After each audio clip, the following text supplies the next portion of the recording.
नारायण भगवान की। श्रीमन नारायण लक्ष्मी नारायण श्रीमन नारायण लक्ष्मी श्रीमन नारायण नारायण नारायण श्रीमन नारायण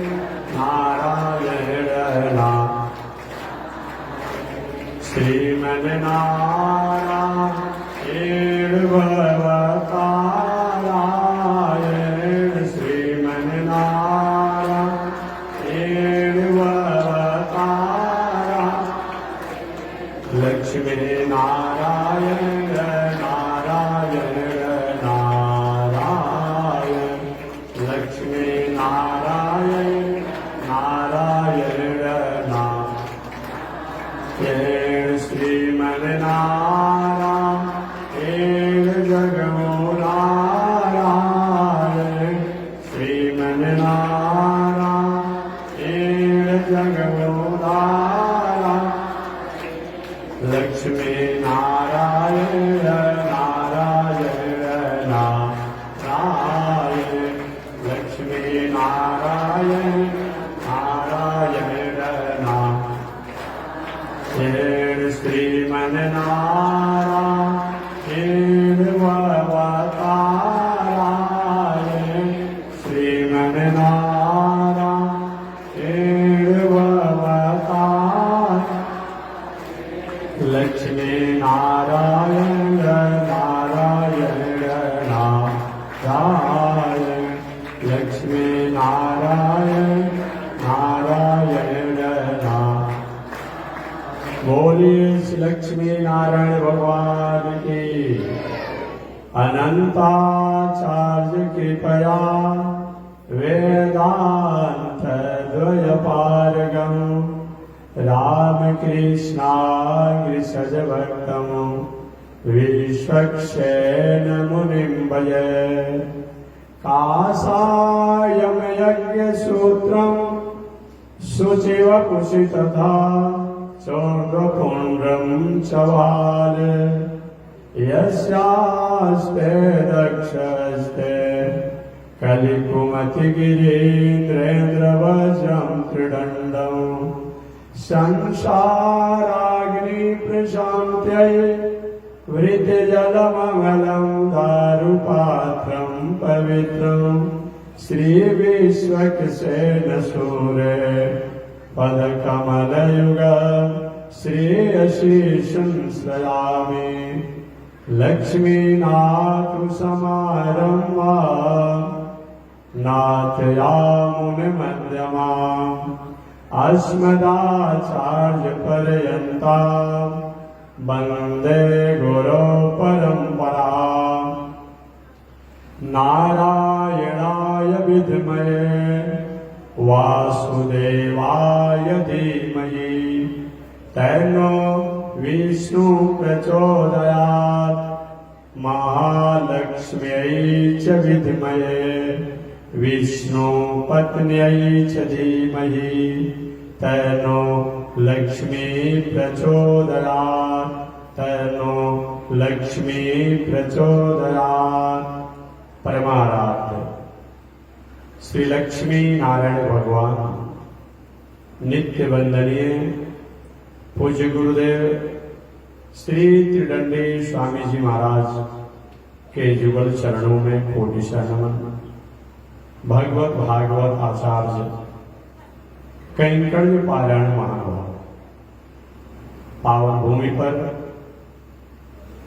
पावन कथा को श्रवण करते आ रहे हैं। पावन कथा प्रसंग अंतर्गत निवेदन किया गया था पिछले दिन नैमिषारण का पावन क्षेत्र है। 88,000 संत महात्मा ऋषियों की पावन गरिमामयी उपस्थिति है। विप्रों में ऋषियों में श्रेष्ठ श्री शौनक जी उन ऋषियों की अगुवाई कर रहे हैं। 1000 वर्षों तक चलने वाला धार्मिक अनुष्ठान व्यास पीठ पर व्यास गद्दी को शोभा बढ़ाने वाले महर्षि वेदव्यास जी के शिष्य रोमहर्षण सूत के पुत्र उग्र सर्वासुर जी कथा सुना है। सौनक जी ने सूत जी से पूछा था, मानव के कल्याण के लिए सरल और सहज साधन क्या है? सूत जी ने कहा, ऋषियों, भगवान को जानना और भगवान लीला गाथा को जानना। कभी कभी कुछ दार्शनिक लोग कहते हैं, हम ब्रह्म को तो जानते हैं, ब्रह्म को तो मानते हैं, लेकिन निर्गुण ब्रह्म को मानते हैं, निराकार ब्रह्म को मानते हैं। ये वैसे ही बात है जैसे कोई कहे कि हम जीयर स्वामी जी की कथा को तो मानते हैं, जीयर स्वामी के पूजा पाठ यज्ञदान को हम आदर करते हैं, लेकिन जीयर स्वामी का कोई आकार नहीं है। ऐसा होगा क्या? बिना गुण का, बिना किसी क्रिया का कोई गुण नहीं हो सकता है। तो निर्गुण कहते हैं कि हम ब्रह्म निर्गुण है, निराकार है। बंध्या के लड़का की बारात की तैयारी हो गई, एक तरफ बंध्या, एक तरफ से बारात की तैयारी, कैसा लगेगा? जब भी किसी बालक की बारात की तैयारी होगी तो आकार वाला का होगा। तो जब यह दुनिया है, दुनिया की वस्तु व्यवस्था है, दुनिया में भगवान की कथा है, तो फिर उनका जब आकार ही नहीं है, जब गुणे नहीं है, तो कथा कैसा? आजकल कुछ नास्तिक लोग है जो निर्गुण निराकार के कहते हैं कि हम निर्गुण निराकार को मानते हैं। जब तुम निर्गुण और निराकार को मानते हो कि हम जब आकार ही नहीं माना, तुमने गुणे नहीं माना, ये भागवत कथा कैसा, राम कथा कैसा?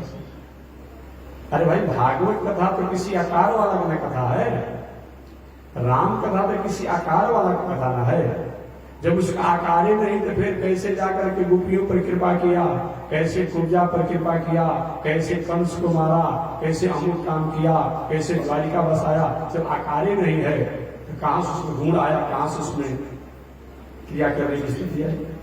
राम जी सौरी पर कृपा किए, जब उनका आकार ही नहीं तुम मानते हो तो सौरी की कथा सुनाने की क्या आवश्यकता है, और फूल की कथा सुनाने की आवश्यकता है, और जंगल में जाने की कथा का सुनाने के लिए?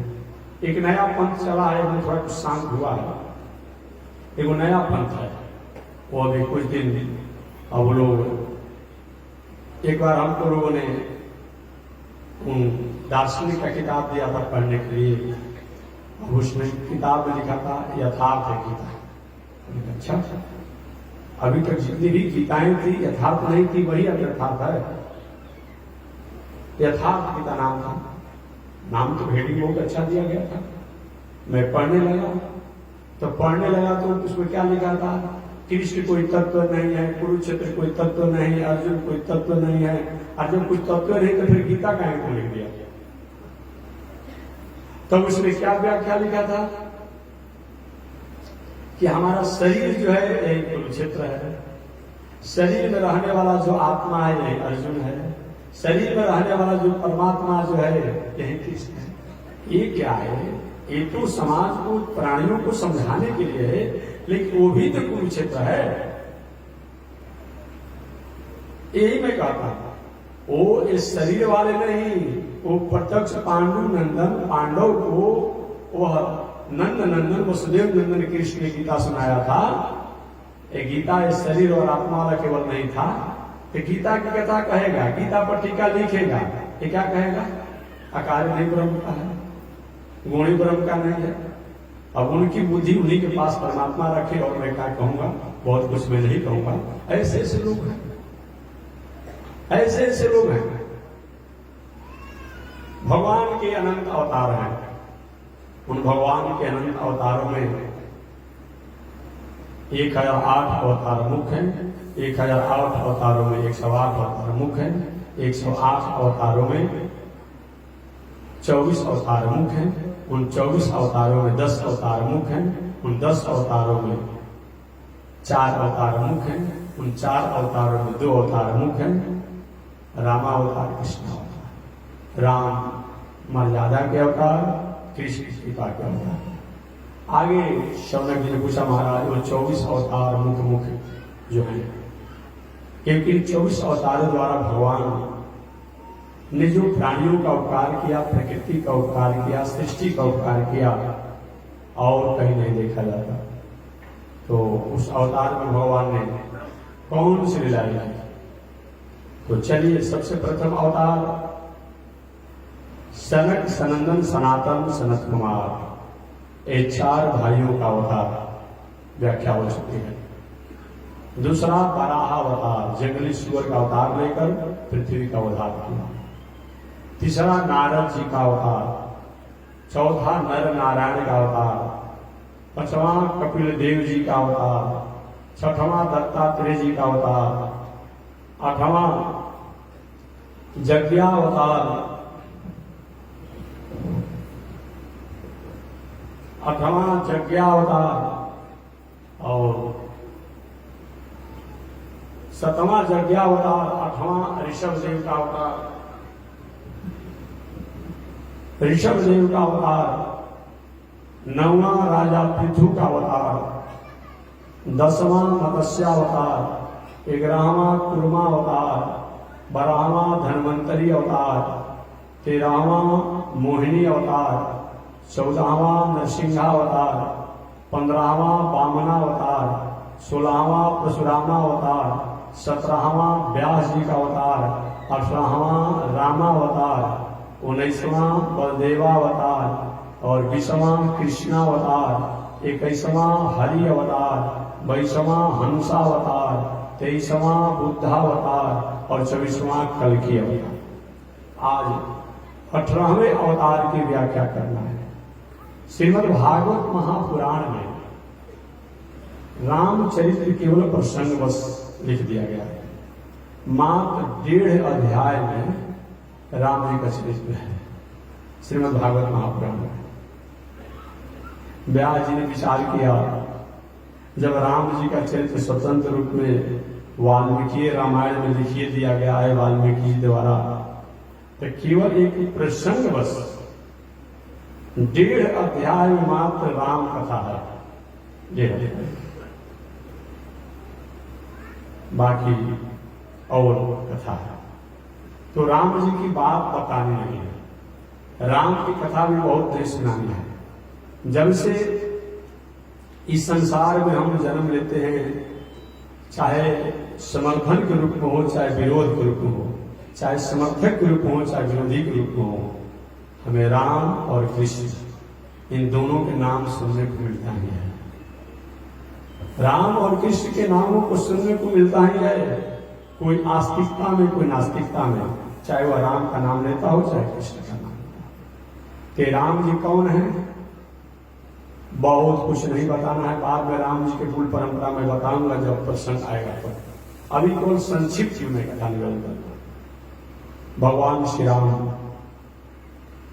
भगवान श्रीमन नारायण, श्रीमन नारायण के नाभि से कमल, कमल से ब्रह्मा जी, ब्रह्मा जी के पुत्र मरीचि ऋषि, मरीचि ऋषि के पुत्र कश्यप ऋषि, कश्यप ऋषि के पुत्र सूर्य, और सूर्य के पुत्र सत्यव्रत श्राप दे वैवस्वत मनु, और मनु के पुत्र इक्ष्वाकु, इक्ष्वाकु के वंश परंपरा में रघु, रघु के वंश परंपरा में दशरथ जी महाराज, और दशरथ जी महाराज के पुत्र भगवान श्री राम।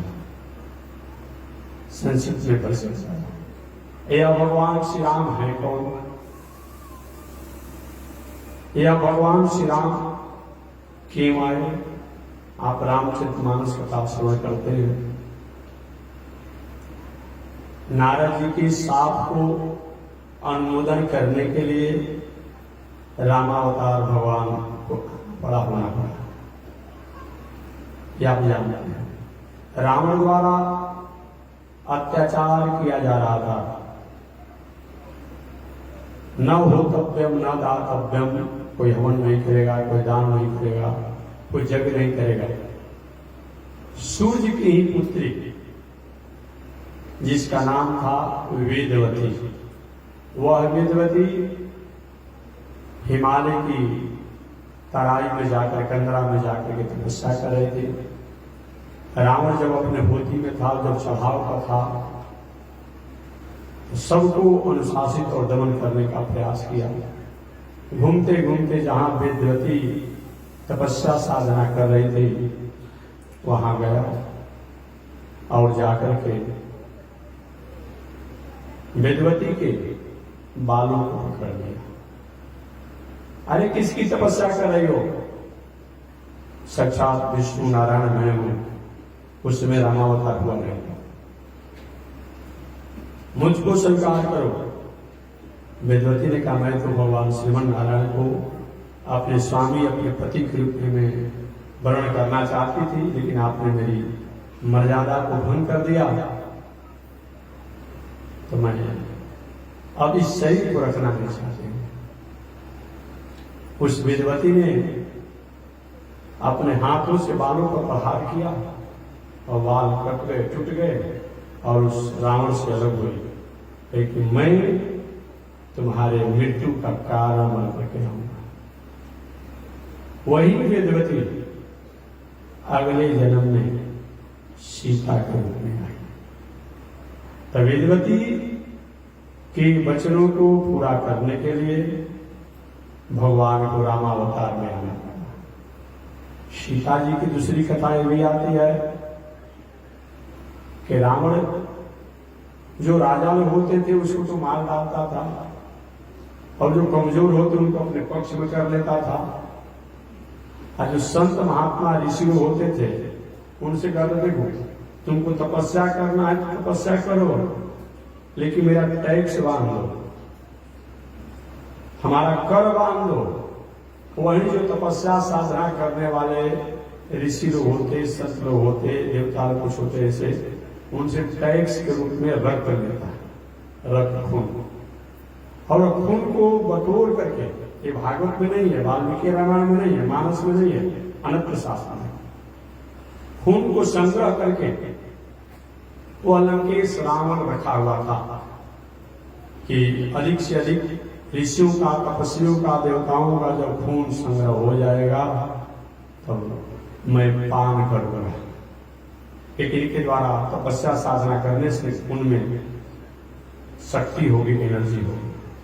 संयोग से जहां पर खून को संग्रह करके रखा था, रक्त को संग्रह करके रखा था, एक दिन रावण की पत्नी मंदोदरी ने पान कर गए। क्या किया? पान कर गए, पी गई। रावण इस घटना को जब जाना, अरे क्या हुआ, ये तो बहुत बड़ा अनर्थ हो गया, मैंने इसको पीने के लिए रखा था। उस खून कितनी ताकत की मंदोदरी जो है समय से गर्भ को धारण करने का अधिकार प्राप्त किया। अब हुआ कि रावण ने पंडित था, ज्ञानी था, हुआ कि ये बहुत बड़ा अनर्थ होगा अगर एक बालक जो भी गर्भ का जो होगा संतान, उसके द्वारा हमारे राष्ट्र का, देश का बहुत बड़ा नुकसान होगा। तब क्या किया जाए? मंदोदरी ने उस गर्भ के बालक को एक घड़ा में बंद करके, जो बालिका ही थी, संतान कहा गया है, और आकाश मार्ग से घूमते हुए कहाँ इसको हटाया जाए, तो घूमते घूमते जनकपुर के क्षेत्रों में सीमा में गाड़ दिया गया। लेकिन ऋषियों की तपस्या साधना का तेज था, ओज था। जब से वह गाड़ दिया गया तब से वह जनकपुर में सुखार ही सुखार, उपद्रव ही उपद्रव होने लगा। दैवज्ञों द्वारा जब पता चला कि ये रावण द्वारा संग्रह किया गया ऋषियों का खून है, जो उसकी पत्नी द्वारा पान किया गया, जो एक ओज की संतान है, जब तक जमीन में गड़ा हुआ है, जब तक निकलेगा नहीं तब तक से जनकपुर का कल्याण नहीं होगा, उपद्रव होते रहेगा। वही कैसे होगा? खेतों की जुताई किया जाए, हो सकता है उसी के कारण बन करके वह प्राप्त हो जाए। वहीं जनक जी और जनक जी की पत्नी द्वारा हल को सब चला करके और उस घड़ा को प्राप्त किया गया। उस घड़ा द्वारा एक बालिका हुई। जो बालिका कौन है? वह वेदवती ही थी, जो ऊर्ज तेज और शक्ति बन करके सीता के रूप में आई थी, जो रावण के नाश का कारण बने बाद में। ऐसे सीता जी का लाड़ प्यार समय जनकपुर हो गया। एक कथा और आती है कि जिसमें रावण अपने होती में था, दशरथ जी महाराज का भी विवाह नहीं हुआ था, राजा थे लेकिन विवाह नहीं हुआ था। एक दिन रावण ब्रह्मा जी के पास गया और ब्रह्मा जी के पास जाकर के कहा कि बाबा मेरी कुंडली देखिए, मेरी कुंडली में क्या लिखा है? ब्रह्मा जी ने कहा कि सूर्य वंश में राजा रघु, रघु के वंशज अज के वंशज दशरथ जी, और दशरथ के पुत्र राम होंगे। वे राम हुए नहीं है, राम होंगे, उनके द्वारा आपकी मृत्यु होगी। थोड़ा दिव्यांग होगा लंकेश रावण कि राम द्वारा मेरी मृत्यु होगी।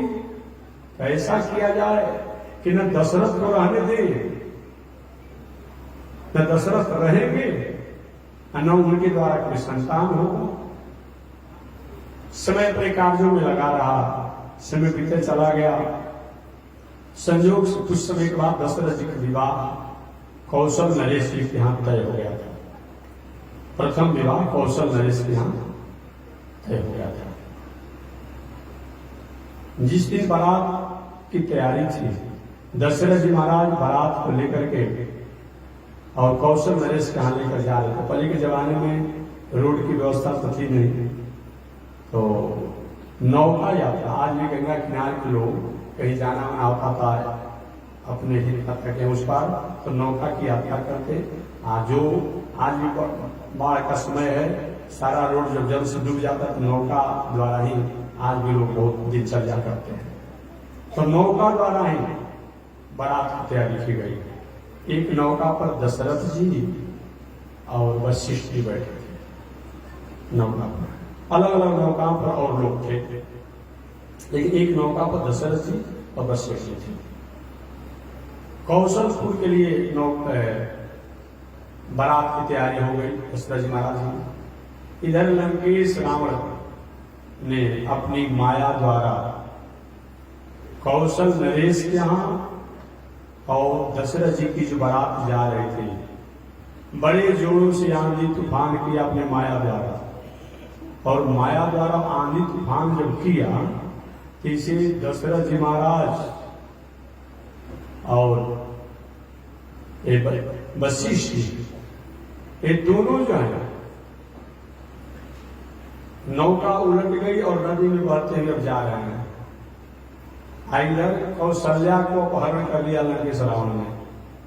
अपहरण करके एक मंजूषा बक्सा में बंद करके समुद्र में फेंक दिया, जहां नदी जाकर जहां समुद्र में स्पर्श करती है उसी के संगम पर फेंक दिया, टापा पर। पुनः ब्रह्मा जी के पास गया, बाबा मेरी मृत्यु, एक मैंने तो कहा ना कि तुम्हारी मृत्यु दशरथ जी के पुत्र राम के द्वारा होगी। लंकेश रावण ने कहा, महाराज आप क्या बोल रहे हैं? दशरथ नहीं रहे, दशरथ का विवाह जी के साथ होने वाला तो कौशल्या भी नहीं रही, कौशल नरेश की बेटी भी नहीं रही। दोनों का काम तमाम मैंने कर दिया। ब्रह्मा जी को मैं कहता हूं ना कि तुम्हारी मृत्यु उन्हीं के द्वारा होगा। अमुक जगह पर दोनों लोग हैं, मरे नहीं हैं। ये बहते बहते बहते दशरथ जी भी उसी टापू पर चले गए जिस टापू पर कौशल्या जी को बक्सा में बंद करके फेंका था। बड़े जोरों से आंधी तूफान चल रही थी। उस समय कभी होता है कि आंधी तूफान किसी पेड़ के नीचे छुप के, कहाँ घर के नीचे छुप के, कैसे छुप हो जाता है, विशेष जब अंधा तूफान आंधी आती है तो। और बशीर जी ने कहा महाराज वही प्राण की रक्षा किया जाए, विवाह के बाद में सोचा जाएगा। तो जिस मंजूषा में बक्सा में कौशल्या जी को बंद करके फेंका गया था, नदी के समापन और समुद्र का प्रारंभ, ये भी बहते हुए वही चले गए और बशीर जी या दशरथ जी उसी मंजूषा में तूफान आंधी से बचने के लिए प्रवेश कर गए, उसी में छूट गए। उसी में वहां जब ब्रह्मा जी द्वारा बताने के बाद लंकेश गांव गया तो जाकर देखा तो सही में ये तो दशरथ है, ये कौशल्या है, ये वशिष्ठ ऋषि है, तीनों एक ही जगह है। तो सोचा कि अच्छा मौका है, तीनों को एक ही जगह काट दे, नहीं लोग रहेंगे नहीं, इनसे कोई संतान होगा ना मेरा शत्रु बनेगा। जब ही काटने के लिए अपना खड़ग निकाला, आकाश बाणी गाए, हे लंकेश रावण, क्या तुम अपने राज से उब चुके हो? क्या अपने शासन से तुम उब चुके हो? अगर कहीं मारने का प्रयास करोगे तो जो राम को अभी बाद में आना है वो राम अभी प्रकट हो जाएंगे, वो भगवान नारायण अभी प्रकट हो जाएंगे, तो तुम्हारी सता भी चल जाएगा, तुम्हारा जान जीव तुम्हारा भी चल जाएगा। ऐसा जो साहस मत करो। रावण बोल गया कि चलो अभी तो कम से कम राजपाट कर रहे हैं, अब विवाह होगा, बाद में जन्म लेंगे, जो प्रभावशाली होंगे, प्रतापी होंगे, तो उन्हें कुछ होगा, छोड़िए। बशीर जी ने कहा दशरथ जी से, इस बक्से मंजूषे में हम लोग हैं, ये जो बालिका जो है इसको आप पहचान रहे हैं? दशरथ नहीं पहचानता, क्योंकि यही आपकी पत्नी बनने वाली है। एक कौशल्या है, कौशल नरेश की बेटी है। अच्छा, तभी आपद धर्म का विवाह कर दिया गया। विवाह तो उन्हीं से होना था और पुनः विधि से विवाह होगा। आपद धर्म का विवाह माने अभी केवल संकल्प मात्र हो जाए तो वही वहां कुछ था नहीं, आपद धर्म से हुआ। अब बाद में जब जाकर के पुनः कौशल्या जी भी गई और जाकर के विधिवत विवाह हुआ। विधिवत विवाह हुआ, समय पाकर के देश काल पात्र के अनुसार प्रथम विवाह होने के बाद भी दशरथ जी को कोई पुत्र बहुत दिनों तक नहीं हुआ। एक बेटी थी जिसका नाम था शांता, जो दशरथ जी के एक मित्र थे जिनका नाम था राजा रोमपाद। रोमपाद मित्र थे, उनको भी कोई पुत्र नहीं था। दशरथ जी महाराज में कोई पुत्र नहीं था। बेटी दशरथ जी महाराज की एक शांता थी। रोमपाद राजा ने कहा था कि देखिए आप मित्र हैं, आपको बेटी तो हो गया, तो बेटा बेटी में कोई अंतर नहीं। ऐसे भी मैं एक बात निवेदन करूं कि आप 5 भाई हैं, आप 5 भाई में एक भाई का भी अगर पुत्र हो जाएगा तो शेष भाई जो है पुत्र वाले ही कहलाएंगे शास्त्र से। और बहुत उसके लिए चंचल होने की जरूरत नहीं है, उदास होने की आवश्यकता नहीं। दूसरी बात, अगर आप 5 भाई हैं और भाई का है तो दूसरे भाई के लड़का को गोद ले लीजिए, ये भी शास्त्र से है। वहां विश्वास नहीं हो पा रहा है तो आपके पास बेटी है तो बेटी का बेटा जो उसको भी गोद ले लीजिए, और नहीं तो किसी अच्छे लोगों को लड़का को गोद ले लीजिए। और कुछ नहीं समझ में आ रहा हो तो संत महात्मा को ही अपना बेटा बना लीजिए। अरे पुत्र का अर्थ क्या होता है? पुत्र, पू नाम के नरक से जो त्राण करे, जो उद्धार करे, जो मुक्त करे, उसी का नाम तो क्या है? पुत्र है। ये पू नाम का नरक क्या है? ये अनेक नरक, बात बताऊंगा विस्तार से। अनेक नरक है। आज नरक क्या होता है? नरक क्या होता है? जेल। जैसा हमने अपराध किया है उसके अनुसार हमें दंड का प्रावधान किया जाता है। अब किसी के खेत में से कोई एक बोझा घास काट लेगा तो क्या उसको फांसी की सजा सुनाई जाएगी? नहीं नहीं नहीं, ऐसा नहीं होगा। किसी के खेत में से कोई अगर वो ईंट तोड़ लेगा, एक मन समझते रूख तोड़ लेगा, किसी के बगीचा से एगो आम का फल कोई तोड़ लेगा तो क्या उसको फांसी की सजा सुनाई जाएगी? नहीं, उसको सील होगा? सील नहीं होगा। कुछ जेल में रह करके कुछ जुर्माना लगाकर, दंड लगा करके और अब ऐसा मत कीजिए, छोड़ दिया जाएगा। अब वही किसी के साथ, किसी मर्यादित बालिका के साथ, स्त्री के साथ कोई कुकर्म करता हो तो उनको तो भाई जेल और सेल और आजीवन कारावास की व्यवस्था भी हो सकती है। तो जैसा हमारे द्वारा अपराध किया जाता है वैसा दंड का प्रावधान है। हम करते क्या है? आप रास्ता में जा रहे हैं और रास्ता में जाते समय कहीं बाकी कीचड़ कपड़ा पर लग जाए तो क्या करना चाहिए? धो लीजिए, साफ कर लीजिए। अगर नहीं धोएंगे तो क्या होगा? फिर कपड़ा धोने वाले के पास उस कपड़ा को भेजना पड़ेगा। तो वो क्या करेगा? अनेक प्रकार के केमिकल लगा करके, साबुन सर्फ लगा करके और डंडा से या पत्थर पर, लकड़ी पर पीट करके उस कपड़ा को साफ करेगा। वही होता है हमारे आपके द्वारा कोई जान में अनजान में कोई पाप हो गया, कोई अपराध हो गया, कोई गलती हो गया तो हमको जान क्या करना चाहिए? कुछ पूजा पाठ अच्छा काम करके उस पापों का मार्जन करना चाहिए। ये क्या है? प्रायश्चित है। ऐसा अगर नहीं करते हैं तो क्या होता है? वही जाकर कपड़ा धोने वाला जो घाट होता है उस घाट पर जाकर के पटक पटक करके कपड़ा को साफ किया जाएगा। अब तब हमारे साथ में वही नरक में जाना पड़ता है। तो नरक में न जाना पड़े इसके लिए कोई गलती हो गया हमारे द्वारा तो अपने द्वारा उसको प्रायश्चित कर लेना चाहिए। तो नरक दूसरा कुछ नहीं है, जेल है। जेल है, जैसा दंड, जैसा अपराध वैसा दंड, वही बताया गया है। तो पुत्र का मतलब पू नाम के नरक, अनेक प्रकार के नरक हैं। जो लोग दूसरे की बेटी, बहू, पत्नी, स्त्री, नारी के प्रति मर्यादा चंचल करने की दुस्साहस करते हैं या दुस्साहस करते हैं, वो लोग मरने के बाद भले शरीर मर जाता है, रहने वाला आत्मा, रहने वाला प्राण एक सूक्ष्म शरीर से रहता है। तो वहां क्या होता है? अब लोहा के या तांबा के अगर स्त्री का गलत आचरण है तो पुरुष लोहा का बना करके और तपता हुआ, जैसे कि कैसे कभी हीटर आप लोग लाल घर में देखते हैं, या कहीं पुरुष गलत आचरण वाला के शिष्टाचार किया है तो स्त्री का भेष बना करके आंगुली में उनको सटा दिया जाता है। हाय हाय करता है, रोता है, तड़पता है, बिलखता है, यही काम किया जाता है, यही काम किया जाता है। जो लोग मछली मांस खाता है, उपद्रव करता है, तो ये सेमर का वृक्ष देखे आप लोग, कोई को देखा होगा, सेमर का वृक्ष होता है, उसमें बड़े बड़े कांटे होते हैं उसके पूरे ऊपर से नीचे तक में।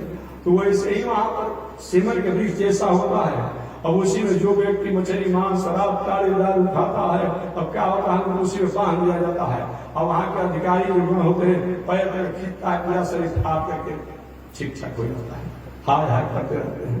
जो लोग बहुत शराब ताड़ी दारू पीता है, मछली मांस खाता है, तो लोहा का पिघला करके, कभी गुड़ का ताव देखे ना, तो बहुत कड़ा नहीं होता है, कैसा रहता है, वैसा पिघला हुआ मुंह में पिलाया जाता है, हाय हाय करते हैं रोते।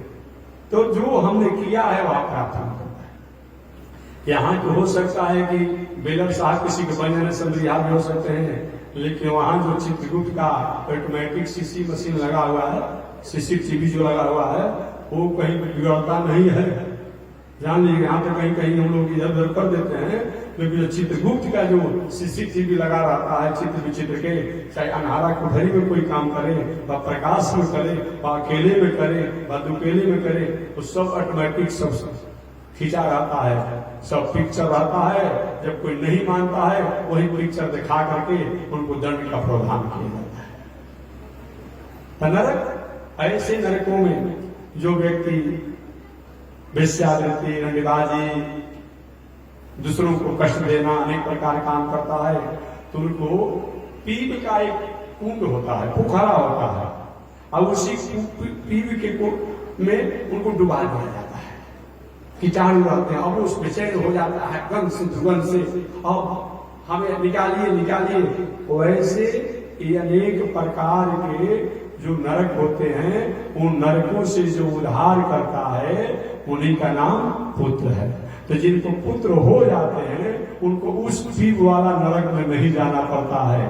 आज के जमाने में क्या करता है लोग, बैतरणी पार करता है, देखते होंगे ना, मरने के बाद एक हाथ का गड्ढा खोल देता है, एक बल्कि पानी डाल देता है, और क्या करता है लोग, बैतरणी पार कराता है। बैतरणी पार करते हैं पुष्प धरा कर गाय के बाद कजरी करके। पहले वो बैतरणी पार ठीक है, लेकिन कम से कम जीवन में माता पिता का सत्कार सम्मान तो कीजिए। अब मरने के बाद बैतरणी पार कराना चाहते हैं, नहीं, जिंदा रहे तभी कीजिए, तो मरने के बाद अगर क्या बैतरणी पार हो जाएगा। तो ऐसे एक पुत्र की परिभाषा बताया गया है। ऐसे जीवतो वाक्य करना क्षयाए भूरि भोजना गयायाम पिंडदाना त्रिविध पुत्र। जब तक माता पिता जिंदा रहे उनकी आज्ञा मर्यादा का पालन करना, पिताजी के मरने के बाद वैदिक परंपरा से श्राद्ध करना और गया इत्यादि में जाकर करना, ये पुत्र पुत्री का कर्तव्य होता है। कभी कभी लोग पूछते कि महाराज जी, अगर जिसकी बेटा नहीं हो, कोई बेटी हो, तो क्या उसको तर्पण इत्यादि या कुछ करना चाहिए गया में जाकर के? हाँ, और भी क्रिया करना ही चाहिए। और इसलिए किसी प्रकार से माता पिता के श्राद्ध तर्पण को आप करिए, और नहीं हो रहा किसी विद्वान को, ब्राह्मण को प्रतिनिधि बना लीजिए, लेकिन निश्चित रूप से करना चाहिए। तो मैं निवेदन करना चाहता हूं, दशरथ जी महाराज को बहुत दिनों तक कोई पुत्र नहीं हुआ, मन में उदासी थी, क्या करें। एक बार दूसरा सुमित्रा जी के साथ विवाह हुआ, सुमित्रा जी के साथ दशरथ जी का दूसरा विवाह हुआ। सुमित्रा जी से विवाह होने के बाद भी कोई संतान नहीं हुआ। एक बार दशरथ जी महाराज अपने राज से बाहर गए थे, कैकेयी नरेश के यहाँ गए थे। कैकेयी नरेश की बेटी जिसका नाम कैकेयी था, कैकेयी अपूर्व सौंदर्यशाली थी, सुंदरी थी। दशरथ जी महाराज कैकेयी नरेश की बेटी कैकेयी के प्रति आकर्षित हुए और कैकेयी नरेश से प्रस्ताव रखे, महाराज मैं आपकी बेटी से विवाह करना चाहता हूं। कैकेयी नरेश ने कहा कि देखिए आपका दो विवाह हो चुका है, हमारी इच्छा है, कैकेयी नरेश ने कहा कि हमारी इच्छा है कि मैं अपने बेटी का विवाह वही करूंगा कि मेरे बेटी का बेटा जो होगा वो मालिक बनेगा, राजा बनेगा। लेकिन आपका तो विवाह हो चुका है, आपका विवाह हो चुका है। उस समय दशरथ जी महाराज ने एग्रीमेंट किया था, संकल्प किया था, प्रतिज्ञा किया था, ठीक है मैं वचन देता हूं कि आपकी बेटी से जो बेटा होगा वही हमारे अयोध्या का राजा बनेगा। ये दशरथ जी वचन दिए थे। वही बातों को कैकेयी कह रहे थे। कब? जब समाचार सुनाने के लिए दशरथ जी महाराज गए थे कैकेयी के यहाँ कि राम जी को मैं राजा बना रहा हूं, उस पर भी बहुत नहीं नाराज हुई। और जब ये मंत्रा द्वारा भड़का दिया गया था कि राम जी राजा बनते अच्छी बात है, लेकिन राम जी राजा बनते ही पूरे अयोध्या में ये षड्यंत्र किया गया है मंत्रियों द्वारा कि राम जी के राजा बनते ही या तो भरत जी को मरवा दिया जाएगा या तो उनको दासी बनाने, उनको दास बना दिया जाएगा, और कैकेयी आपको दासी बना दिया जाएगा। ये बात को जब कैकेयी सुनी, नहीं मैं कभी राम जी राजा बने हमें कोई आपत्ति नहीं, लेकिन राम जी राजा बनेंगे और मेरे बेटा को मरवा दिया जाएगा, ये मुझसे बर्दाश्त नहीं होगा।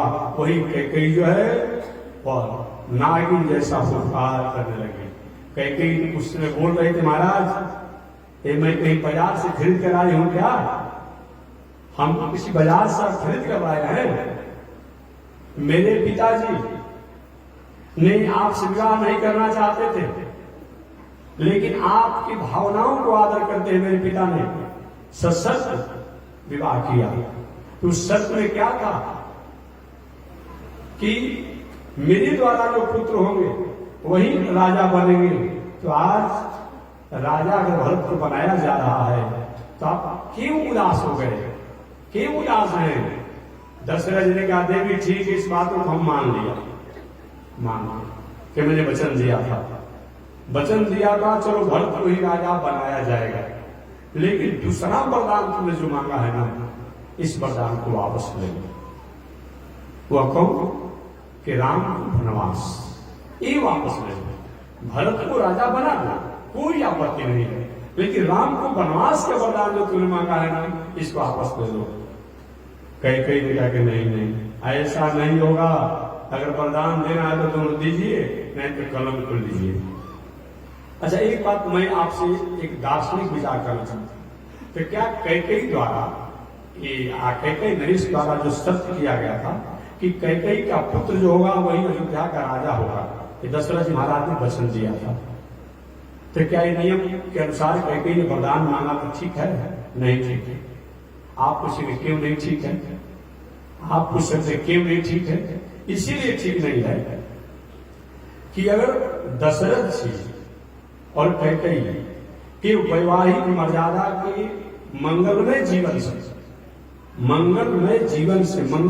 से अगर पुत्र हुए होते भरत जी, तब तो कोई आपत्ति नहीं था, लेकिन पुत्र लाग इसमें यज्ञ करावा। जब पुत्र के निमित्त जब यज्ञ कराया गया और यज्ञ के फलस्वरूप जब राम जी लक्ष्मण भरत शत्रुघ्न हुए, तो कैकेयी नरेश का वचन जो है वहीं पर स्थगित हो जाता है, वहीं पर वो समाप्त हो जाता है। इस नियमानुसार भी भरत जी को राजा बनने का अधिकार अयोध्या का नहीं बनता है। आगे चलिए, मैं निवेदन करना चाह रहा था, समय पा करके वही कौशल्या का विवाह हुआ, बाद में चल करके सुमित्रा जी के साथ विवाह हुआ, कैकेयी के साथ विवाह हुआ। तीनों विवाह होने के बाद बहुत दिनों तक कोई संतान जब नहीं हुआ, तो एक दिन दशरथ जी महाराज उदास थे, क्या किया जाए। उधर उनके मित्र जो राजा रोमपाद है, उनसे मुलाकात हुई तो राजा रोमपाद ने कहा, महाराज मैंने विभांडक ऋषि के पुत्र श्रृंगी ऋषि को बुलाकर दृष्टि जग कराया और मुझे संतान हुए, उन्हीं को बुला करके आप भी जग कर लीजिए ना, हो सकता है। आखिर अगर जग करने से नुकसान क्या होगा तो ठीक है, नहीं हुआ तो सत्कर्म तो हो जाएगा, धर्म तो हो जाएगा। दशरथ जी महाराज ने श्रृंगी ऋषि को बुला करके भी जग कराया, और जग होने के बाद जो चरु जो था, जो प्रसाद जो था, वो प्रसाद दशरथ जी का हमारे वशिष्ठ ऋषि जी के हाथों में हुआ। वशिष्ठ जी ने दशरथ जी के हाथों में दिया, और दशरथ जी ने वो चरु प्रसाद जो एक था उसको 2 भागों में दिया। धर्म पत्नी है कौशल्या जी, इसलिए आधा चरु को तो दे दिया गया कौशल्या जी को, बाकी बचा आधा चरु मान प्रसाद, और आधे खीर के प्रसाद को पुनः 2 भागों में किया गया, और 2 भाग में करके एक भाग जो है वो सुमित्रा जी को दिया गया। आप पुनः अब आधा भाग का आधा बचा था उसको 2 भाग किया गया, और 2 भाग करके एक भाग जो है उन्होंने कैकेयी को दिया, और एक भाग जो है सुमित्रा को दिया। कैकेयी की हमको बाद में क्यों दिया गया? हमको बाद में क्यों दिया गया? मैं प्रसाद नहीं दूंगी। जैसे देखिए, ऐसी मंगल बेला पर, ऐसे शुभ बेला पर पुनः राजमाताओं को पुनः समझाया बुझाया गया। बाद में चरु को लोगों ने स्वीकार किया। समय पा करके भगवान श्री राम, भरत, लक्ष्मण, शत्रुघ्न इस दुनिया में आए। आने के बाद अल्पी अवस्था में होंगे कि विश्वामित्र बाबा के जग की रक्षा करने के लिए बक्सर में आना पड़ा। बक्सर से जग करके जब भी आगे बढ़े, तो बक्सर से आगे बढ़ने पर गौतम ऋषि के आश्रम पर आना पड़ा। इस गौतम ऋषि के आश्रम पर आते ही भगवान श्री राम ने विश्वामित्र बाबा से पूछा, महाराज ये सुनसान जगह क्या है? एक पाषाण स्वरूप एक नारी दिखाई पड़ रही है, ये क्या है? सारी कथा को बताया उन्होंने विश्वामित्र बाबा ने। महाराज गौतम ऋषि बहुत बड़े तपस्वी ओजस्वी संत ऋषि हैं, इन्होंने अपनी तपस्या साधना किया। ब्रह्मा जी की एक बेटी थी जिसका नाम था अहल्या। क्या नाम था? अहल्या नाम था। ब्रह्मा जी की पुत्री थी। विवाह ब्रह्मा जी ने अपनी बेटी अहल्या को गौतम ऋषि को सौंप दिया था कि महाराज मेरी बेटी जब तक विवाह के युग नहीं हो जाएगी तब तक मेरी बेटी को शिक्षा, संस्कार और संरक्षण आप देते रहिएगा। गौतम ऋषि ब्रह्मा जी की पुत्री को संरक्षण करते रहे, शिक्षा संस्कार देते रहे। विवाह के युग जब वह अहल्या जी हुई तो ब्रह्मा जी अपनी बेटी अहल्या का विवाह करना चाहे। कैसे विवाह किया जाए? सोचे कि गौतम ऋषि हमारी बेटी की मर्यादा, संस्कार, संस्कृति का रक्षा किया। अब इनसे उच्च कोटि के ज्ञानी कौन हो सकता है, संत कौन हो सकता है, सदाचारी कौन हो सकता है, तो क्यों नहीं इन्हीं के यहाँ अपनी बेटी को विवाह का। उसी समय देवराज इंद्र आ गया। ऐसा नहीं होगा बाबा, मैं देवताओं का राजा हूं। कोई भी दुनिया में अपूर्व वस्तु जो होती है उस पर मेरा हक बनता है। ये अहल्या उस समय, उस जमाने में उनके समान कोई सुंदरी नहीं था। मैं विवाह अहल्या से करूंगा। ब्रह्मा जी कौन इस झंझट में फंसने जाके, बेटा देखो विवाह की जहां तक बात है ना तो मैं स्वयंवर कर देता हूं और स्वयंवर में जो विजय को प्राप्त करेगा उसे मैं अपनी बेटी अहल्या का विवाह करूंगा। कौन सा स्वयंवर किया जाए? ब्रह्मा जी ने विचार किया तो बुद्धि के देवता है ब्रह्मा जी। उन्होंने कहा जो पूरे दुनिया को घूम करके, पूरे दुनिया को भ्रमण करके, परिक्रमा करके जो सबसे पहले आएगा उन्हीं से मैं अपनी बेटी का विवाह करूंगा। ब्रह्मा जी ने ऐसा किया। अब सब लोग उस होड़ में रहे, संत महात्मा देवता ऋषि सब लोग रहे। गौतम ऋषि को हम इस झंझट में नहीं फंस जाएंगे, हम नहीं फंसेंगे। और गौतम ऋषि के पास इस शालिग्राम भगवान थे और क्या कि शालिग्राम भगवान की परिक्रमा करके आके बैठ गए। पीछे से देवराज अमुक अमुक लोग आए। महाराज मैं पहले आया, मैं पहले आया, मैं पहले आया। ब्रह्मा जी के सबसे पहले तो ये गौतम ऋषि आए। अरे गौतम ऋषि कहाँ गए? एक यहीं पर है। ब्रह्मा जी ने कहा जो स्वयं भगवान शालिग्राम है, जिसने भगवान की परिक्रमा कर लिया और पृथ्वी की परिक्रमा बाकी रह गया, इसीलिए मैं अपनी बेटी का विवाह इन्हीं के साथ करूंगा। वही ब्रह्मा जी ने गौतम ऋषि के साथ अहल्या जी का विवाह कर दिया। एक विश्वास की पुरानी कथा सुना रहा ना तो हो चुकी है, लेकिन राम जी को पुरानी कथा सुना रहा है। अहल्या जी का विवाह गौतम ऋषि के साथ हुआ। देवराज ने तय कर दिया चाहे भले ही गौतम ऋषि के साथ अहल्या का विवाह हुआ है, लेकिन मैं अहल्या को कभी न कभी मैं चंचल करूंगा। अपने स्वभाव द्वारा अहल्या को मैं कभी न कभी चंचल करूंगा, अपने वश में करूंगा। ये मन को सिर्फ ध्यान रखना। समय बीते चला गया। गौतम ऋषि अहल्या दोनों मर्यादा से रह रहे हैं। एक दिन देवराज इंद्र ने मुर्गा का अपने एक देवता को आदेश दिया कि तुम मुर्गे के रूप में बन करके और आवाज करो। तो 12 बजे रात में वो मुर्गा आवाज देने लगा। गौतम ऋषि कह रही आज दिन भी मुर्गा आवाज देने लगा, स्नान करने का समय है।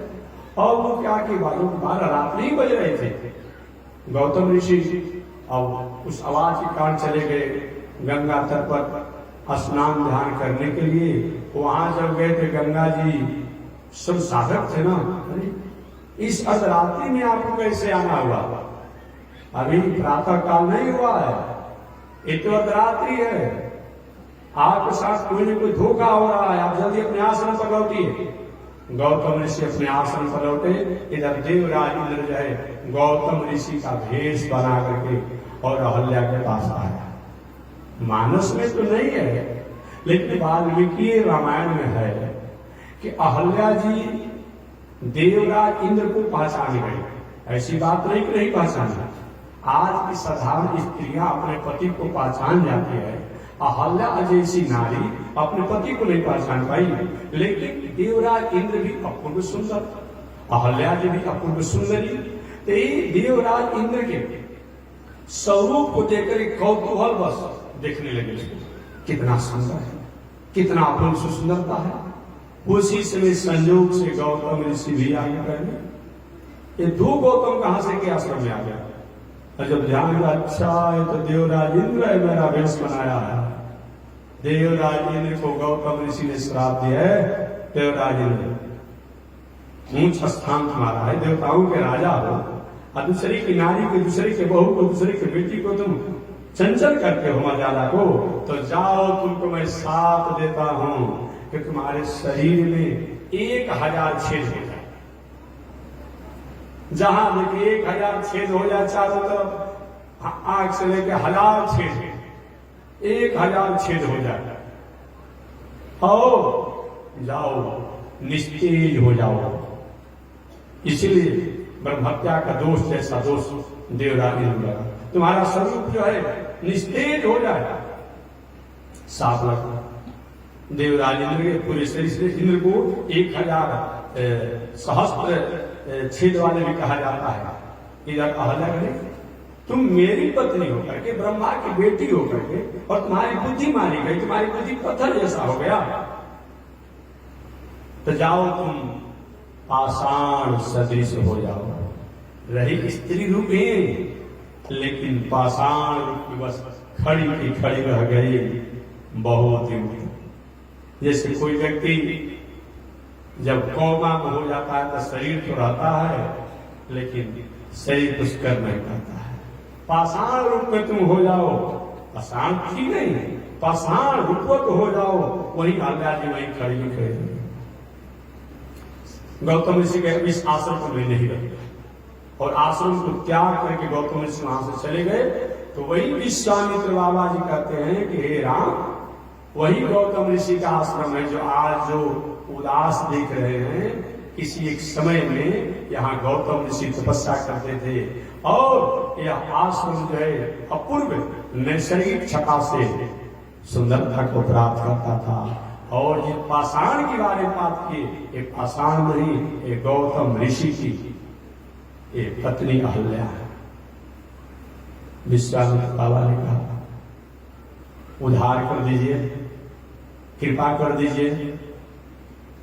भगवान श्री राम कह रहे गुरु जी आप ही कृपा कर दीजिए ना, आप ही उद्धार कर दीजिए। विश्वामित्र बाबा रोने लगे, रघुनंदन मेरी स्थिति नहीं है, मेरी स्थिति नहीं है कि ऋषि पत्नी को मैं चरणों का स्पर्श करूंगा। पूरी अपना इतिहास सुना दी विश्वामित्र बाबा। मैं राजा का पुत्र, राजकुमार मैं था, मैं राजकुमार था, यशस्वी राजकुमार था। पुनः मैं राजा बना, और राजा बनकर के मैं बहुत दिनों तक तपस्या साधना किया। हमारे जीवन में अनेक बार उतराव चढ़ाव आया। विश्वामित्र बाबा कहते हैं कभी रंभा, कभी मेनका, कभी तिलोत्तमा, ऐसी अप्सराओं ने आकर के हमारी तपस्या को, हमारी साधना को भंग किया। फिर भी मैं अपने मार्ग पर लगा रहा। समय बीतते चला गया। मैं ब्रह्मर्षि बनने के लिए वशिष्ठ ऋषि जैसे उच्च कोटि के ऋषि के बहुत से पुत्रों की हत्या भी मैंने कर दिया, जबकि ऐसा नहीं होना चाहिए था। लेकिन मैं ब्रह्मर्षि बनने के लिए अपने तेवर में होने का मैंने साकार किया। अब मेरी स्थिति नहीं है जो मैं इस ऋषि की पत्नी को मैं स्पर्श कर सकता। रघुनंदन आप चाहेंगे तो ऐसा हो सकता है। भगवान श्री राम गुरु जी ये ऋषि पत्नी ब्राह्मण की पत्नी है, और हमारे पूरे खानदान परिवार के लोग ब्राह्मणों के प्रति आदर करते हैं, और उस ब्राह्मण की पत्नी को मैं पैर स्पर्श करूं, ऐसा होगा? विश्वामित्र बाबा ने कहा उद्धार होने का यही अभी बचा है, और कोई उपाय नहीं है। विश्वामित्र बाबा की आज्ञा से राम जी जो ही आगे बढ़े, भगवान श्री राम की भावना विश्व आदर में रहे, ऐसा विचार भगवान श्री राम जी ही अहल्या के सन्निकट आए और चरणों को उठाए आगे बढ़ने के लिए। उस जोर से हवा आई, और हवा के झकोरों ने राम जी के चरणों के धूलि को वो अहल्या जी पर उड़ा दिया। जादू हो गया, जादू हो गया, चमत्कार हो गया। और वह अपने स्वरूप को हो गई। स्वरूप हो गई अहल्या जी।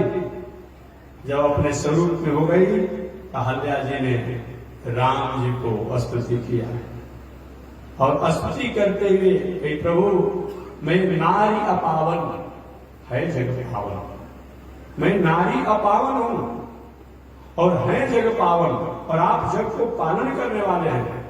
आपने मेरे ऊपर जो कृपा किया है ये आपकी ही केवल कृपा नहीं है। पति साप जो दीन्हा अति भल कीन्हा। बड़े बड़े साधक लोग बहुत दिनों तक साधना आराधना करके जो आपका झांकी प्राप्त करते हैं, वो स्वरूप को आज मैं अपने सामने दर्शन कर रहे हूं कि मेरे पति अगर हमको साप नहीं दिए होते तो आपका दर्शन होता। ये बड़े बड़े जोगी लोग साधना करके जो आपको प्राप्त करते हैं तो मैं आपका दर्शन कर रही हूँ। तो पति साप जो दीना अति भल कीन्हा, उन्होंने बहुत बड़ी कृपा किया है और पुनः अपने पति के लोक में चले गए। वही घटना को सुनाए आगे भगवान श्री राम सोन और गंगा के संगम पर आए, जहां गंगा और सोन का संगम, जहां सोन का समापन होता है गंगा में मिलती है, वहां से भगवान श्री राम उस पार गए, जनकपुर गए। जनकपुर में शिव जी का जो धनुष था आप जानते ही होंगे कि उस धनुष बहुत दिनों से समस्या बना हुआ था जनक जी के लिए। जनक जी के लिए समस्या बना हुआ था। उन्होंने ऐसा मन में ठान लिया था कि जो धनुष को तोड़ेगा उसी से सीता जी का नाता जोड़ा जाएगा। ऐसी समस्या को समाधान करते हुए भगवान श्री राम ने धनुष को मध्य से तोड़ा। मध्य से तोड़ने का मतलब, मध्य का मतलब क्या होता है? राम तीन हैं, उन तीन राम में मध्य वाले राम ने तोड़ा। ये तीन राम कौन कौन है? एक तो है परशुराम, दूसरा है बलराम और बीच वाले हैं दाशरथी राम। तो कौन राम ने तोड़ा? तो मध्य राम ने तोड़ा। परशुराम जी ने धनुष नहीं तोड़ा है, बलराम ने नहीं तोड़ा है। कौन तोड़े हैं? तो दशरथ राम ने तोड़ा, दाशरथी राम ने तोड़ा है। तो भगवान ने धनुष को मध्य से तोड़ा। मध्य का मतलब शाम को नहीं तोड़ा, सुबह नहीं तोड़ा, मध्याह्न काल में तोड़े हैं, इसीलिए मध्य धनुष तोड़ा। मध्य का तीसरा अर्थ क्या होता है? भगवान ने आकाश में धनुष को नहीं तोड़ा, पाताल में धनुष को नहीं तोड़ा, बल्कि पृथ्वी जो मध्य में है इस पृथ्वी पर धनुष को तोड़ा। ऐसे भगवान श्री राम ने धनुष जो समस्या बना हुआ था पूरी जनकपुर के लिए, उस समस्या का समाधान किया। लेकिन कोई भी समस्या का समाधान करे उसको पुरस्कार देना चाहिए। यही हमारे परशुराम जी महाराज का थोड़ी सी गलती हो गई, थोड़ी सी गलती हो गई। जब परशुराम जी अपनी विवेक और स्थिति में थे तो 21 बार हरिवंश का मुकाबला करते रहे, लेकिन परशुराम जी जब अपने मार्ग से थोड़ा सा हट करके, लीक से हट करके कहीं भी बात कहने लगे तो उनको हरास को होना पड़ा। इनको तो पुरस्कार देना चाहता था। आते आते कहते हैं कि कौन इस धनुष को तोड़ा है? जो धनुष को तोड़ा है उसको मैं नहीं छोड़ूंगा।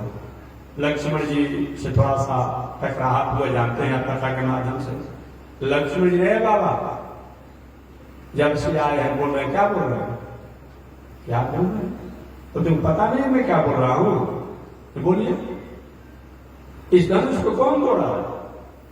लक्ष्मण को हमने तोड़ा है। हमने तोड़ा है? तुमने क्यों तोड़ा? लक्ष्मण का ऐसा धनुष तो जब बचपन में थे अपने पिता के यहाँ तो रोज तोड़ते थे। परशुराम फरसा लेकर के फड़फड़ाने लगे, अरे जो तो बचपन में खेल खेल में धनुष को तोड़ता था वो इस धनुष को समझ रहा है, वो इस धनुष को समझ रहा है। बहुत कुछ हुआ। लक्ष्मण जी कहे बाबा फरसा बार बार मत दिखाइए, फरसा मत दिखाइए। जानते मेरा नाम क्या है? मेरा नाम है शेष। क्या नाम है? शेष। जो भाग देने पर भी जिसका भाग न हो उसका क्या नाम होता है? शेष होता है। शेष होता है कि जो कटने पर भी नहीं कटे, इन होता है। इतना का भाग उतना दिया गया, शेष कितना बचा। अब जो शेष में कटता नहीं है तो आपके फरसा सब कटने वाले नहीं हैं, हम शेष हैं, हम फरसा से कटने वाले नहीं हैं। बहुत टकरार हुआ, टकरार होने पर भगवान श्री राम सोचे कि लक्ष्मण थोड़ा नटखट स्वभाव है, लक्ष्मण बाबा का बात है, ना तो समुधन भंजन हारा, अब हो ये को दास तुम्हारा। महाराज ये धनुष तोड़ने वाला आपका दास होगा। अरे दास तो सेवा करता है कि दास लड़ाई करता है? तुम दास कर दो, तुम्हारा भाई झगड़ा कर रहा है और तुम हमारे गुरु के धनुष को तोड़ दिया, शिव धनुष को तोड़ दिया, क्यों ऐसा किया? भगवान श्री राम ने कहा मैंने तोड़ा है, ये धनुष को मैं देखना चाहा, उठाना चाहा, और धनुष अपने से टूट गया तो मैं क्या करूं? थोड़ा सा तो राम जी तो ऐसा गंभीर बात बोल रहा है, अब ज्ञान की अच्छा ऐसा तो नहीं। जब हम इस संसार में आ रहे थे तो ब्रह्मा जी ने कहा था कि जब तक से भगवान का कलावतार नहीं हो जाएगा, पूर्णावतार नहीं हो जाएगा, तब तक से अंशावतार से विक्रम चलाया जाएगा। तो शायद मेरा कलावतार, मेरा अंशावतार का समय समापन हो रहा है क्या? क्या पूर्णावतार हो गया है क्या? ऐसा दूसरा तो कोई कर नहीं सकता है। अब ध्यान की दरे तो साक्षात पूर्णावतार ये ब्रह्म है, जो सतयुग में नारायण के नामों से जाने जाते हैं, कभी विष्णु के नामों से जाने जाते हैं, कभी लक्ष्मी नारायण के नामों से जाने जाते हैं, कभी लक्ष्मी नाथ के नामों से जाने जाते हैं, कभी रघुनाथ के नामों से जाने जाते हैं, कभी लक्ष्मीपति के नामों से जाने जाते हैं। यही जो है द्वापर युग में कृष्ण के नामों से भी जाने जाते हैं, द्वापर युग में बलराम के नामों से जाने जाते हैं, यही जो है कलयुग में कल्कि अवतार के नामों से जाने जाते हैं, और यही है जो आज त्रेता युग में इस समय ये राम के रूप में आए हैं।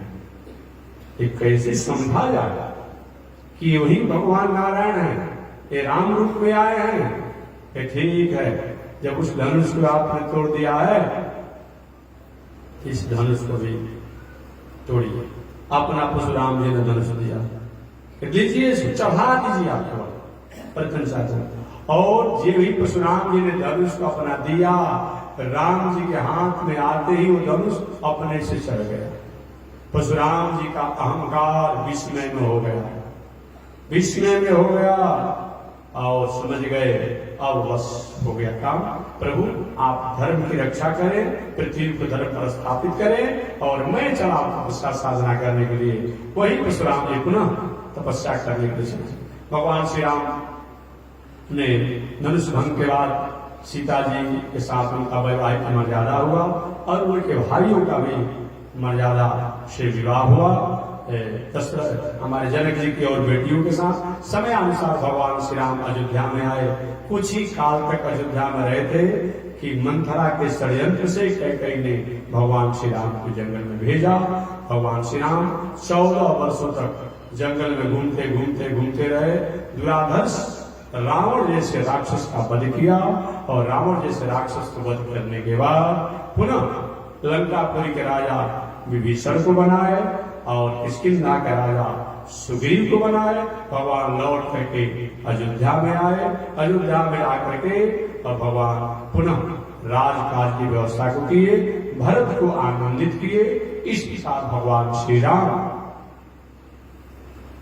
11,000 वर्षों तक राजकाज की व्यवस्था की। हालांकि श्रीमद् भागवत महापुराण के अनुसार भगवान श्री राम 13,000 वर्ष तक राज किए हैं, लेकिन वाल्मीकि रामायण के अनुसार भगवान श्री राम जो है 11,000 वर्षों तक राज किए। 11,000 वर्षों तक भगवान श्री राम राज किए हैं। 10 वर्ष सहस्त्राणी 10 वर्ष शतानि च राम राज निवास। भगवान 11,000 वर्षों तक राज किए। अंत में लक्ष्मण को तार घाट में चले गए। भगवान श्री राम अयोध्या वासियों को लेकर के साकेत रूप में चले गए। भगवान श्री राम ने अपने पुत्र को राजा बनाया, और अपने भाइयों के पुत्रों को भी जगह जगह को राजा बना दिया। इस प्रकार से भगवान श्री राम के वंश परंपरा में लोग आगे चल राजकाज की व्यवस्था की। बाकी शेष जो लोग थे वो भगवान श्री राम के साथ साकेत रूप में चले गए। यह भगवान का रामावतार है। 19वां बलरामावतार। ये बलराम में भी कोई अलग नहीं है।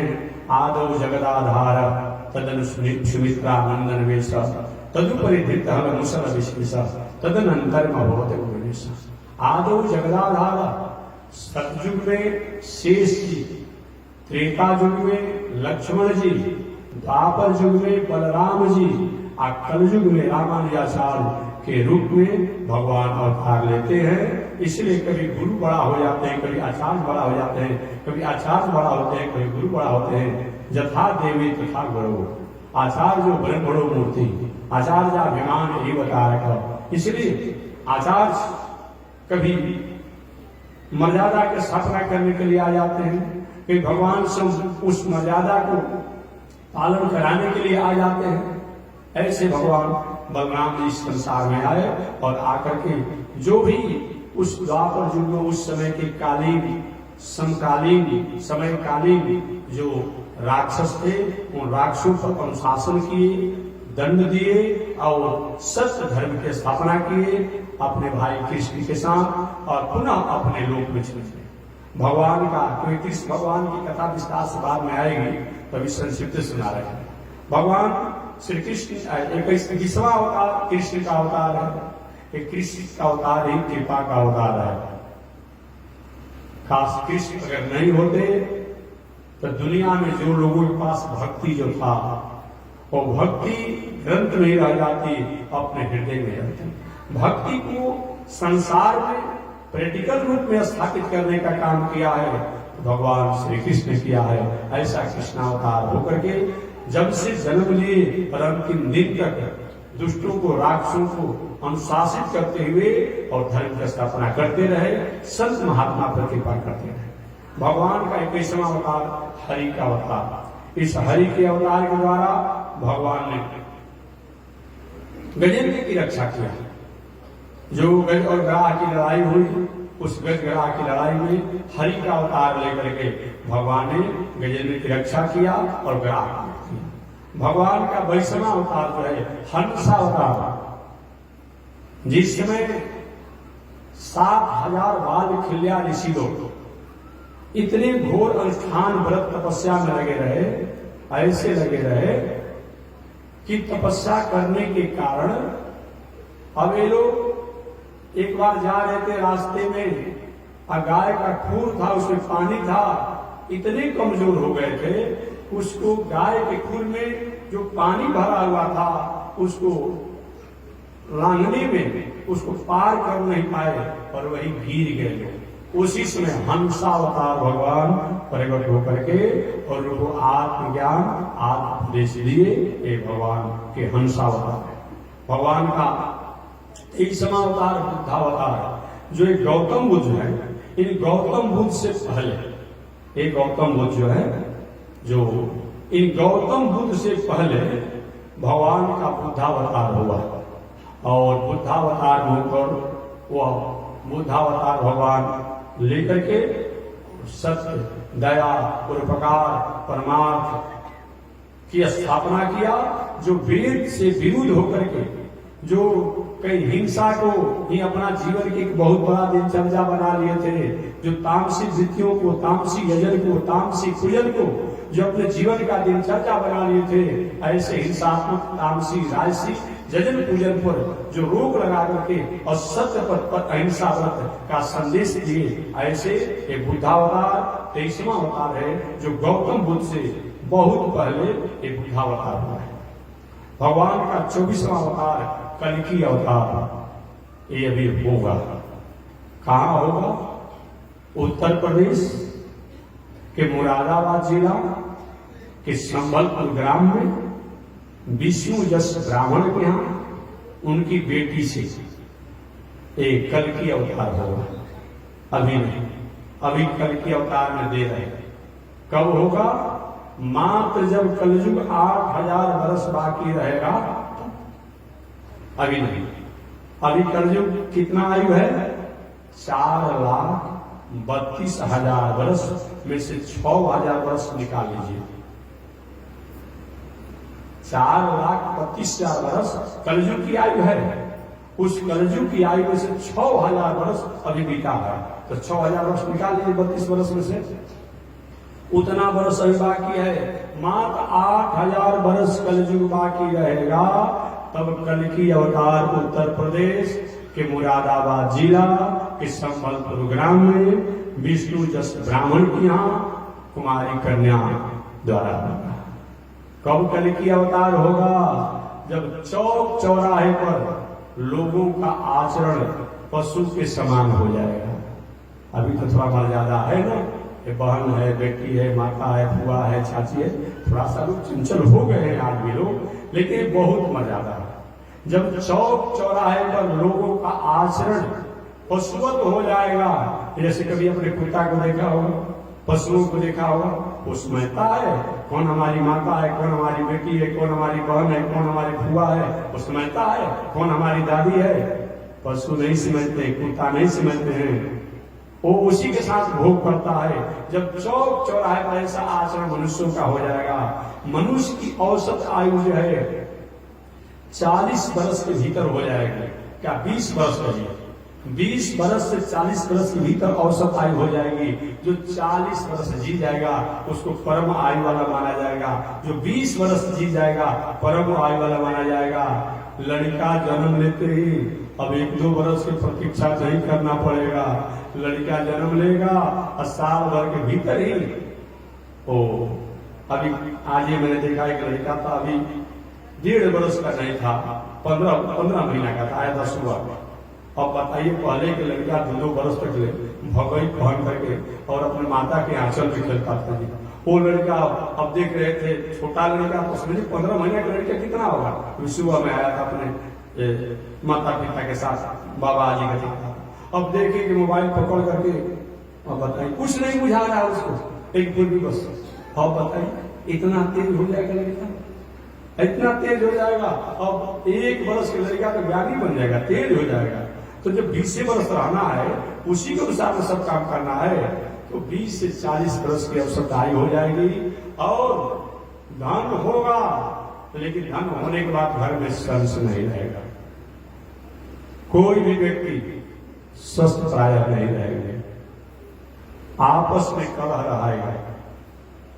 केवल पति पत्नी को प्रसन्न करना, पत्नी को पति को प्रसन्न करना, यही जीवन का सबसे बड़ा पुरुषार्थ माना जाएगा। पति पत्नी अपना पेट अगर भर ले तो बहुत बड़ा उसको विवेक माना जाएगा। संतान संस्कृति के लिए जन्म नहीं दिया जाएगा। बच्चों का जन्म जो होगा, महाकलयुग जब आएगा तो अभी नहीं, जब बच्चों का जन्म जो दिया जाएगा, बच्चा बालिकाओं का जन्म जो होगा महाकलयुग में, वो संस्कार संस्कृति धर्म को मान करके नहीं होगा, एक भोग की वासना, एक इंजॉय मानकर होगा। जैसे विदेश में आप देख लीजिएगा, विदेशों में जो भी जो चल रहा है कि विवाह शादी हुआ, लड़का हुआ, अब सरकार के जिम्मा कर दिया जा रहा है, अब उसी का उसका पालन पोषण शिक्षा से हो रहा है। पुनः माता पिता की इच्छा किया, अब पुरुष ने दूसरा विवाह कर लिया, स्त्री भी दूसरा विवाह कर लिया, फिर उससे बाल बच्चा हुआ, पुनः उसको सरकार को दे दिया गया, पुनः तीसरा विवाह हुआ। मैंने इंजॉय माना जाएगा, उसको कोई ये नहीं माना जाएगा। अभी नहीं, ये महाकलयुग आएगा तो हमारे देश में और तो दुनिया में हुए रहा है। इस प्रकार कलयुग में लोगों का खान पान रहन सहन सब बिगड़ जाएगा। वेद का प्रचार भी नहीं रह जाएगा। कोई हजारों में लाखों में कोई होगा धर्म कर्म वेद इत्यादि का पाठ करने वाला, वेद जानने वाला या पूजा पाठ करने वाला, कोई किसी कोठरी में कहीं छुप करके कोई धर्म कर्म करेगा, खुला कोई नहीं कर पाएगा, इतने नास्तिक हो जाएंगे। इस प्रकार जो होगा तो महाकलयुग आएगा। अभी महाकलयुग नहीं आएगा, अभी बहुत समय है। जब मात्र 8,000 वर्ष बाकी रहेगा तब महाकलयुग आएगा। अभी तो हम लोग इस युग में हैं जो कि हर जगह पूजा पाठ इत्यादि हम कर रहे हैं। तो ऐसे एक कल की अवतार 24वां अवतार है। श्री सूत जी ने कहा, हे सौनक जी, यही भगवान के 24 अवतार हर युग में, हर मनवंतर में, हर कल्प में होते रहते हैं। हमेशा जैसे घंटा मिनट सेकंड रात दिन ये हमेशा होते रहता है समय से, उसी प्रकार भगवान का अवतार भी हर सतयुग में, हर त्रेता युग में, हर द्वापर युग में, हर कल युग में, हर मनवंतर में होते रहते हैं ये बारी बारी से। इस प्रकार इन्हीं के नाम गुण लीला धाम चरित्र को गुणगान करने से ये मानव अपना कल्याण को प्राप्त कर सकता है। बाकी तो साधना होना नहीं है। कलयुग के मनुष्य द्वारा तो और साधना नहीं होना है। आप 4 घंटा बैठ के जब कीजिए ना, डांड में या कमर में या गर्दन में दर्द हो जाता है, हाथ में दर्द हो जा रहा है, देखिए तो बैठा सकते हो ना। 1 घंटा के ध्यान कीजिए ना, दिमाग पूरी दुनिया में भागने लगता है उसी से। इसीलिए सबसे अच्छा है कि कलयुग में करो नास्तेव नास्तेव, कलयुग में एकमात्र मानव के भगवान के नाम गुण लीला धाम चरित्रों को कहना कहवाना सुनना सुनवाना, इससे हम जैसे कल्याण को प्राप्त करेंगे और कुछ आ जाएंगे। नारद जी ने कथा सुन करके अपने जीवन को उद्धार कर दिया। कथा सुन करके नारद जी कहाँ गंधर्व के बेटा, कहाँ गंधर्व के बेटा, कथा सुनकर के नारद तीसरे जन्म में ब्रह्मा के पुत्र बन गए। इस प्रकार ये मानव जीवन में हमें इस भगवान के अवतारों की कथा को श्रवण करना चाहिए। बस इसी के साथ आज वाणी को विराम। शीर्ष चर्चा अगला। श्रीमन नारायण लक्ष्मी नारायण श्रीमन नारायण लक्ष्मी श्रीमन नारायण नारायण नारायण श्रीमन नारायण नारायण नारायण लक्ष्मी नारायण नारायण नारायण लक्ष्मी नारायण नारायण नारायण। बोलिए लक्ष्मी नारायण भगवान की, विश्व मंगलाचार श्री त्रिदंडी स्वामी महाराज की। हरि ओम। शांति शांति शांति।